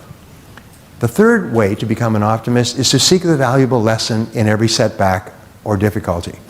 This is the most important, perhaps, of all, is that you can focus on the problem and the loss, or you can focus on the lesson and what you can learn to be better next time. And whichever one you focus on determines whether you're positive or negative. If you are thinking about your goals, you're always positive. If you're looking for the good, you're always positive. If you're looking into your biggest problem today for the lessons you can learn from that problem, you'll always be positive. And the 4th key to optimism is to continue to learn and grow. Continue to learn new things that can help you to achieve your most important goals. And then, of course, take action. But you'll find that leaders are learners. They're constantly learning new things. And whenever you learn something new that can help you, it makes you happy. It makes you positive. It releases endorphins in your brain.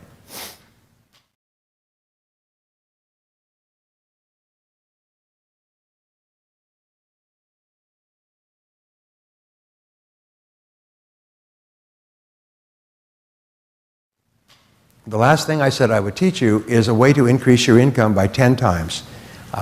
Would that be a good thing to finish up with? Sure. All right. Now, it's a very simple formula. When I started off, by the time I was 36 years old, I still remember I started off speaking, and in my first year of speaking, I got a call from a senior businessman who asked me if I would do a talk for 800 business owners in his organization. And the talk would be on the success secrets of self-made millionaires. Or would I speak about self-made millionaires? So I designed a talk, and I sat down and I started to do some research, and I realized I didn't know anything about self-made millionaires, but I had 2 months before the talk. So I quickly did an enormous amount of reading, and I found that self-made millionaires, people who had started with nothing and become millionaires in 1 generation, had been studied exhaustively. And so I put together a talk called 21 Success Secrets of Self-Made Millionaires. And I gave this talk, and it was very well received. And over the next 20 years, I was asked to give this talk all over the world. I put it on audio, I put it on video, and I wrote a book on it, which has sold hundreds of thousands of copies in multiple languages. And countless people that I've met all over the world said that that book made me rich. The CD made me rich. It was a 1-hour talk originally. Eventually, I expanded it like an accordion, would give it as an all-day talk, 21 ideas. And as I began to do this, I began to think, how could I increase my productivity so that I could become a self-made millionaire as well? And as a result of all this research, I pulled together 7 steps that I could take every day. And it was based on what we call the law of incremental improvement. In Japan, they call it the principle of Kaizen, which means continuous betterment. Sometimes it's called the law of accumulation, is that each thing you learn accumulates and helps you improve in other things that you learn. And my question I started off with was, if I wanted to increase my income 10 times, and I came up with this formula, if you could increase your productivity by 0.1% per day, 5 days a week, could you do that? Well, 1/10 is 1/1000th more productive. Most people could be twice as productive just simply by focusing on the most valuable use of their time every morning. But this was just 1/1000th more productive per day. So if I said, if you could do that 0.1% per day, 5 days a week, you'd be 0.5% more productive in a week. Having become 0.5% more productive, could you do it next week? And the answer is yes. So that would be, in 4 weeks, you'd be 2% more productive. In 13 4-week months, 52 weeks, you'd be 26% more productive in the course of a year. Is that possible? And the answer is, of course it's possible. Most people could be twice as productive within 24 hours just by doing only the most valuable things they have to do. If you did it 26% a year with compounding times 10 years, at the end of 10 years, you'd be 1,004% more productive. You'd increase your income by more than 10 times. Interesting, I was in China last week, and my translator is a man named Peter Yao. And Peter started studying my materials on YouTube a decade ago when he was a security guard at night in a shopping center and come from a farm, came from a very low level, and he began to watch free videos with translation, German or Chinese characters on YouTube, and he began to learn English because he could see the characters. He actually taught himself English watching my videos, and one of my videos was on this 1,000% formula that I'm going to share with you. So I was talking on the stage to several hundred business people in China, and I was talking about this 1,000% formula, and he stopped and he translated. He said he learned this formula 10 years ago, and he didn't increase his income 10 times or 20 times. He increased his income 166 times in 10 years. He went from a poor Chinese worker to being a wealthy Chinese businessman and property owner. And he did it in 10 years. He's only in his mid-30s. So when I started to use this formula I'm going to share with you, instead of taking 10 years, it took me 5 years to increase my income 10 times. And then I kept doing it, and I increased my income 10 more times, which is 100 times. I increased my income 100 times in 10 years. And I went from rags to riches. And I couldn't believe it. And I've taught this all over the world, and people come up to me and they say, "You made me rich. That technique made me rich." So here they are, just in case you're curious. Number 1 is arise 2 hours before your first appointment or work each morning and spend 30 to 60 minutes reading in your field. Start the day. It's called the golden hour. Invest the golden hour in yourself mentally. What I do is I get up and I physically exercise, and then I read and learn every single day. Make it a habit, and I do it 5, 6, 7 days a week, and sometimes longer. But if you read 30 to 60 minutes a day, 5 days a week, you read about a book a week. A book a week will translate into about 50 books a year. The average adult does not read more than 1 nonfiction book in a year. If you read 50 books in a year, 30 to 50, you'll get the equivalent of a PhD in your field each year. I have read single books with a single chapter, with a single observation from an expert that have been worth $1 million to me. But you never know where you're going to get that insight. So what you have to do is keep reading lots of material. And every so often, one observation will just jump off the page at you, and your whole life will be changed. But use the law of probabilities by reading all the time. Reading is to the mind as exercise is to the body. If you want to be physically fit, you work out with physical exercise. If you want to be mentally fit, you have to read. That's number 1. Number 2 is rewrite your major goals in the present tense each day. I use a spiral notebook, and every day you take and turn the page and rewrite your goals. Don't rewrite them from the previous page, write them from memory. And I teach people in another area to write down 10 goals. And every day write down your 10 goals. without referring to the previous page. As you write down the goals, it's called, not printing, not typing, it's called a psychoneuromotor activity, which is a big word that says it engages your whole brain when you write down a goal. There's no other way to engage your whole brain, and everything that you write down is actually automatically recorded in your mental hard drive, and it goes into your subconscious and begins working 24 hours a day. I have worked with thousands of people who've written down their goals once, and within 1 year, their life was transformed. Some people, within 1 week, their whole life was transformed by just writing down their goals.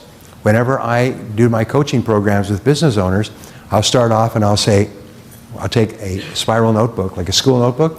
I'll say, ladies and gentlemen, I'm going to introduce you now to your new best friend. For the next 31 days, I want you to write down 10 goals on a separate page every day without looking back. And when you come back to the next coaching program, we'll talk about the results. People come back, 100% are just shocked at the difference that takes place in their lives when they begin writing their goals each day. If you just rewrote your goals each day, it would increase your income 1,000%. If you just read 30 to 60 minutes each day, it would increase your income 1,000% if you did nothing else. Number 3 is to plan every day in advance. Always work from a list and make a list of everything you have to do the next day, the night before. And planning will save you 25 to 50% of your time every single day. You'll get your 1,000% just by planning carefully before you start work. Number 4 is to focus and concentrate on the most valuable use of your time every single day. Select your most important tasks, start on those, and work only on those until they're complete. If you can do that, that alone will increase your income by 1,000%. Number 5 is to listen to audio programs as you move around. I used to say listen to audio programs in your car, but now you can download any number of educational audio programs onto your iPhone, and you can listen to them whenever you're moving around. Turn driving time into learning time. Turn exercise time into learning time. The only time, by the way, to listen to audio programs is when you're doing something else. You can't sit and listen to audio programs because it's too slow. But if you're driving, you can listen. If you're exercising, you can listen. If you're walking, you can listen. Even if you're going shopping, you can listen. Keep feeding your mind with new ideas, because one idea can make you a fortune. I remember listening to one audio program by one very smart entrepreneur in March of 2010, and he had one observation, and I built a whole seminar around that observation, and I have earned more than $2 million from that one observation since then. It was sort of like the lightning strike that's put everything together. It's sort of like sometimes electricity in a compound will change the whole compound. It was just one idea that led to a $2 million idea. But you never know where the idea is going to come from, so you have to expose yourself to lots of ideas. Number 6 is ask 2 questions after every event of importance, whether it's a sales call, a meeting with a client, an interview. And the 2 questions are what I call the magic questions. And these questions will make you rich. Question number 1 is, what did I do right? And then take and write down everything that you could think of that you did right in that situation. Do this immediately after. We were talking on the radio this morning. In the military, after every military exercise, they immediately do what is called an after-action report. An after-action report is the officers are forced to sit down and go through every single step of the operation that just took place, and they ask, what did we do right, and what would we do differently? What will we do differently next time? And what you're doing is you're capturing the very best things that you learned from that last experience. If you do this after every sales call, within a year, you'll have increased your sales 5 to 10 times. Within a year, you'll be one of the highest paid people in your field. If you do this after every presentation, as I used to do, if you do this after every interview, as I used to do, it's just astonishing how fast you learn and grow when you do an after-action report immediately after you have completed the event or the action. And number 7 is to treat each person like a $1 million customer. Treat each person that you meet as though they are the most important person in the world. Start with your family, start with your spouse and your children, and as you go through the day, treat everybody as if they were important. Mary Kay Ash, amazing woman who divorced, mother of 2 children, started selling cosmetics and eventually built Mary Kay Ash Cosmetics, which has made more women millionaires than any other single business in history. She said the philosophy of her company was to imagine that everybody you meet is wearing a sign, and the sign says, "Make me feel important," and respond to that sign that everybody is wearing. So everybody in her company was encouraged to make everybody they met feel important. If you will do that, more doors will open for you, more opportunities will open for you. But the most amazing thing is this, is when you make other people feel good about themselves, you feel better about yourself as well. As you make other people happy, you feel happier.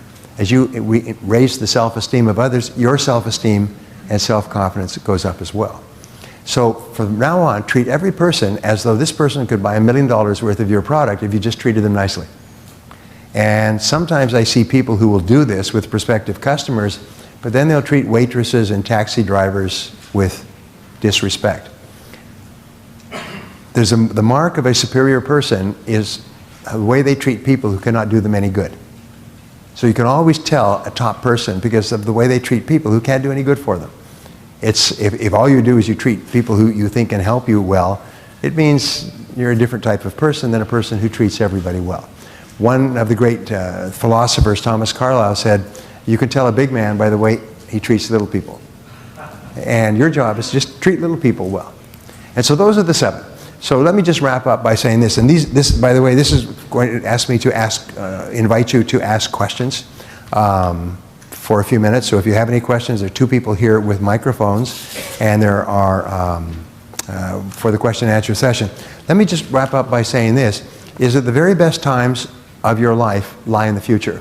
The highest income of your life lies in the future. The happiest moments of your life are still to come. The greatest achievements that you will ever achieve are still in the future. And that means that your future is unlimited because it's only held back by your own imagination. So I hope that these ideas have been helpful for you, and I hope you have a wonderful future. Thank you. Thank you.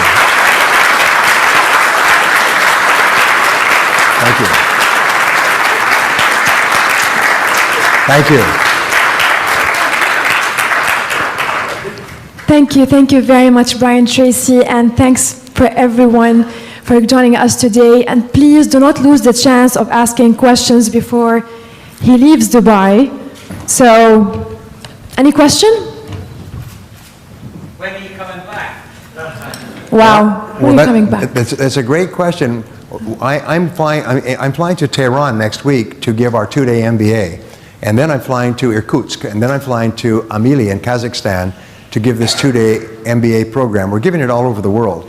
And we're coming back next year, probably in February, to give this 2-day MBA. And Gautam has asked me to tell you that if you would like some information on this program, write MBA on your business card and drop it off at the back when you leave. This program is incredible. We have people who literally double the size of their business in as little as 30 days after this program.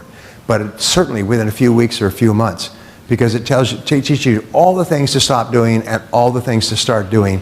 And many of them are actually revolutionary, but they're very simple, they're very practical, and they're used by the best companies in the world, the most profitable companies. So that's when I'll be back. And if you're interested, just let us know, and we will let you know. Do you know the date? We don't know the date exactly, but it's probably going to be in February. February 2014. We haven't set the date. Thank you, Brian. Before we start with the questions, please, we have the feedback form on the tables. We'd be very grateful if you can fill them in after the Q&A session. And we have a question over here. Right here. My name is Adnan. I'd like to thank you first for joining us. It's been a great pleasure meeting you, and it's been great, very informative. I just have a question where in business in general, we find that most of the successful stories are taking place in the US, and they excel very fast. Is there any reason for that? And number 2 is all these advices that you have given us, are they applicable in certain geographical and cultural, certain cultures in the world? These are my questions. I do a lot of research. I've done a lot of research on the countries in the Gulf. Dubai, yesterday in Qatar, but I've also worked in Bahrain, Saudi Arabia, and Iraq, obviously, and Oman and other countries. And what I have found is that in these countries, the importance of relationships is probably as great as any other country in the world. Chinese have a word called guanji, and guanji means relationships or connections. And so the most important thing that I think I've emphasized here is spending time with your customers and prospective customers and building high quality relationships with them, and then doing everything possible to maintain the quality of those relationships.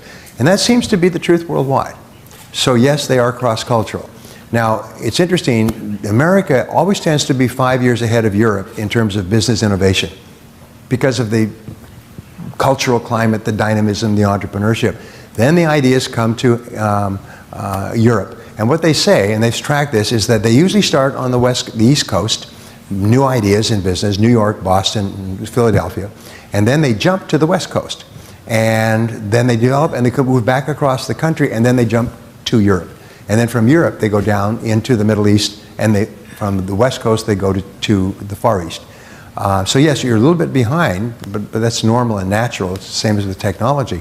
But the basic ideas are the same. Produce good quality products, have good relationships with your customers, continually upgrade your skills, and the one thing they found was the best investment of all that a business can make is to increase the quality of its products. In other words, make its customers happier. And if you do that, that will work everywhere. It works here for you and I, it works everywhere in the world. Because all of us are human beings, and we all want to be happy. And we all want to be happy with the products and services that we buy.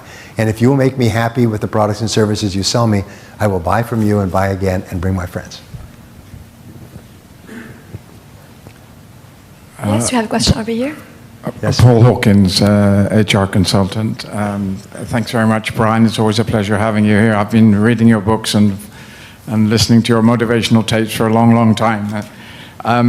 My question is following. I think some of us might agree that if the same audience came here and we were lucky enough to have you here again in a year's time, a number of them wouldn't have changed at all. No. Maybe you could give us some reasons for that. There's a human factor involved. The second thing is, what do you think is the key most factor which triggers off a change, a transformation in the way we do things? Good questions, answers for the questions. There are three things that hold us back, three enemies, and these enemies are the same enemies worldwide. Number one is the comfort zone. Is we become comfortable doing things in a certain way and we are reluctant to change. And you see, I'm sure you teach that in HR consulting, is people fall in love with a method of doing things, and even if it doesn't work, even if they're getting bad results, even if it makes them unhappy, they keep doing it. Perfect example is, look what happened with BlackBerry. They came out with the iPhone in 2006. BlackBerry had 50% of the world business market, and they dismissed it as though it was a toy. They said there was no value to that. And they said, we will always be dominant in our market because everybody wants a very complicated, expensive telephone that drives you crazy half the time, as opposed to one that's really easy and fun to use. I mean, that was real good thinking at BlackBerry. And they just stayed in their comfort zone and made no effort to upgrade their technology, made no effort to learn from the fact that Apple sold 50 million sets at $600 a piece within 12 months. And because they were in a comfort zone. And if you stay in a comfort zone too long, what happens is you just are passed over. The second factor that holds us back is the path of least resistance. Remember I said starting something new is the hardest thing of all. We do everything possible to justify not changing. And you must, when you present a new idea to people, it'll automatically trigger all the reasons why it won't work. The path of least resistance is that human beings always seek the fastest and easiest way to get the things they want. And so people are always looking for easy ways. And if you suggest changing or doing something new or different, that's difficult. It's hard to do something new, and they will fight you at every step of the way. The third factor is the fear of failure. They're afraid that if they try something new, what if it doesn't work? And what we're doing now is working. What if we try something new? So those are the three factors. So the question is, why and how do people engage in transformation? And the answer goes back to the research that you read, Paul. It's called a significant emotional experience. Something happens that really gives people a jolt. They get fired from a job, their company goes bankrupt, their market share drops like J.C. Penney or something else by 80%, And it really gives them a smack in the face, and this significant emotional experience causes them to jag into a new way of thinking. It opens them up to maybe there's a better way to do this. But the significant emotional experience is usually very painful. Very painful, and without that, it's like a person who works and works and works, and finally, in their age 55, they're estranged from their spouse, and their children hate them and are drug addicts, and they have a heart attack, and they almost die. And that significant experience, they come back and afterwards, they're a totally different person. Suddenly, they have a perspective on what's truly important in life, and it's not work. And they change their family, they change everything. So unless people have that significant emotional experience, it's very hard for them to change because of the power of those first three that I told you. So just be alert to those. You'll see them everywhere. Yeah. We have questions on the table, 2 questions. Hi, Brian. How are you? My name is Sushma. How are you? Every time I see you, you keep coming up with such great content, and it's like you're always coming up with innovative ideas and different techniques. My question is, how do you remember all of this? Do you have any tips on memory retention and just, because it amazes me every time. I know that you're a genius, but just how do you remember all of this? Remember, you're probably smarter than me. If we took IQ tests, you'd probably beat me. Most of the people in this room would beat me. But I found that the key is preparation. Preparation and repetition. So what I do is I prepare and prepare. And even though I've shared these ideas before, I got up early this morning. I got in late yesterday, midnight from Qatar, and I still prepared all these notes. And what that does is, I call it fluffing up your mental pillow. So you fluff up a pillow. By preparing, you fluff up your mental pillow so that the ideas are available to you. So it's just repetition. And it's not a matter of being particularly smart. It's just doing it over and over again. Well, I think the most important thing in a subject, and I really urge people, is don't ever try to learn something that you don't really enjoy, because you'll be demotivated and you won't remember anything. And don't try to learn something that you can't use right away. This basic research on this is, it's got to be usable. You've got to think, as I read this, geez, this is neat stuff. I can use this. This is applicable. Because if it's not applicable, it won't be enjoyable to learn. And if it's not something that you like, if I was starting to talk about, financial analysis and how you can dramatically improve the results of certain parts of your business by changing the algorithm that you use to measure the response rate, most of the people in this room would go to sleep because you're not interested in the subject. So I'm always put my heart into subjects that I really care about. And you can tell I really care about these ideas because I have seen so many people who have taken these ideas and accomplished extraordinary things. After years of struggle, they've just literally done wonderful things with their business and their lives. And they say, nobody ever told me this before. And there's no place to learn this stuff before. So I see myself, my job is to aggressively look for these ideas and then put them into a very palatable form and give them to as many people as possible. And so my enthusiasm probably affects the way that you accept these ideas. Thank you, Brian, very much for the lovely speech and the valuable information that you shared with all of us. I've been around, I've traveled a lot, done a lot of business. I'm a marketing person, and I'm not here to market myself, but I always face one particular challenge in most of the companies that I work for, starting from Canada down to the Middle East. And my experiences are as follows. In the West, people do not like to experiment as much as they should outside the borders of the Atlantic. In the Middle East, we've got that as a positive because they're always constantly experimenting. But the only thing that I've seen as a major difference is you've got a lot of positive people in the West as compared to the Middle East as a way of thinking. So how do you convert people to become more of the positive thinkers? Well, this goes, I started off my career giving a 3-day seminar called The Psychology of Achievement, which has become the best-selling audio program, book, and video training program in the world. It's given all over the world. And basically it talked about that. And it talks about how your early childhood experiences affect you. And if you have positive childhood experiences, when your parents continually encourage you, then you'll be a very positive person when you grow up. And if you don't, you won't. And the research, unfortunately, says the first 3 to 5 years forms the personality of the adult. And it's very hard to change an adult in the first 3 to 5 years were with a parent or parents that were critical, demanding, shouting, unsupportive. And so my friend Jim Rohn, when he was asked this question, why is it that some people are negative, he said, I don't know, that's just the way they are. And there's nothing you can do. One of the rules, we were sharing this in Doha yesterday, is that people don't change. People don't change their basic character and personality after about 16 or 17 years old. They just sort of like are concrete in their personality fixes. Now, they can learn new skills and become much more competent, but they cannot change their basic personality. If they're negative when they're 16 or 17, they'll be negative when they're 47 or 57. And there's nothing you can do. So the rule is don't expect people to change. Don't try to change them. Don't hope that they will change. Just accept people the way they are. They're not going to change. I have 4 wonderful children, all adults now. And I learned this before my first child was born. And Barbara and I just made a decision that we would encourage our children to develop their potential, whatever they wanted. But we would never judge them, and we would never demand anything from them. We would always tell them, whatever you do, we back you 100%. And so our children grew up with total self-acceptance. And they have confidence and self-esteem that's just wonderful to see. Because we knew that what happened in the first 3 to 5 years would determine what they would be as adults. And now we see them as adults, and it worked.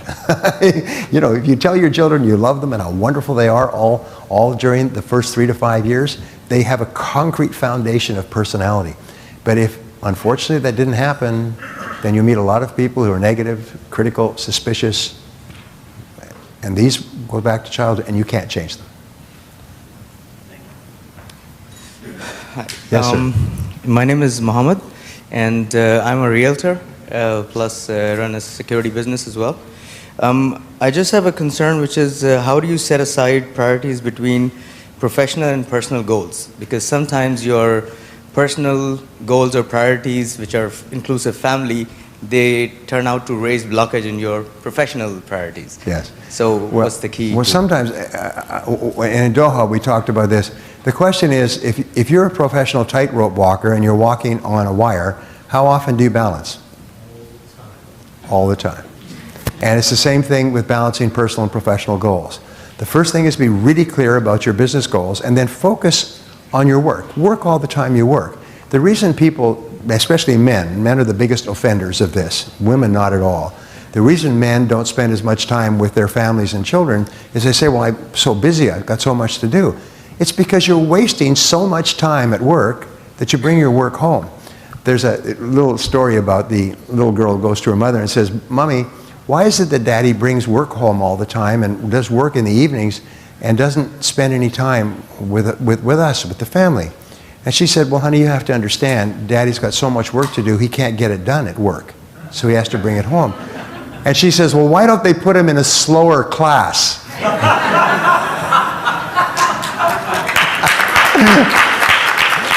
Well, if you don't work all the time you work and on your top priorities, you're going to end up in a slower class in life.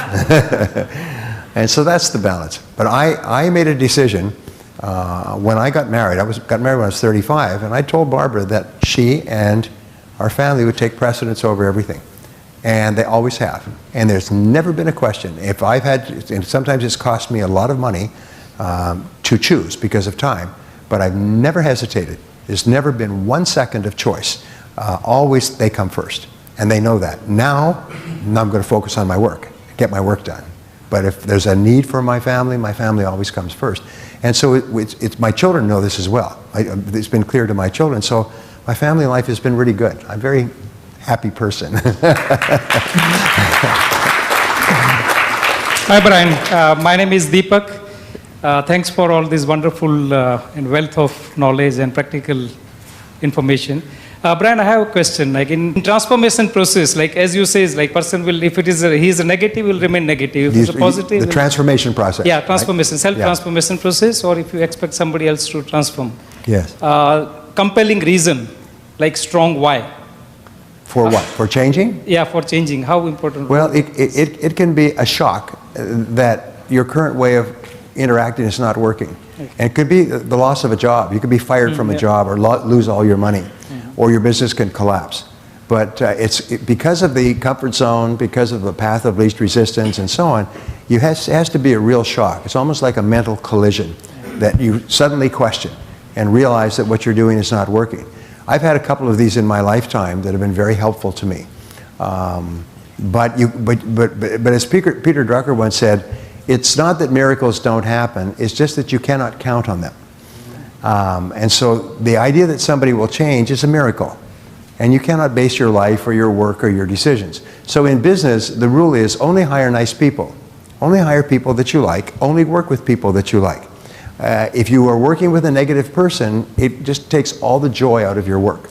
And so just make a decision, I'm not going to work with difficult people. I'm not going to have them as clients or customers, and I'm not going to have them as employees. I'm certainly not going to marry them. So that's all I can tell you. Thank you. Thanks. No simple answers. We have one more question to go.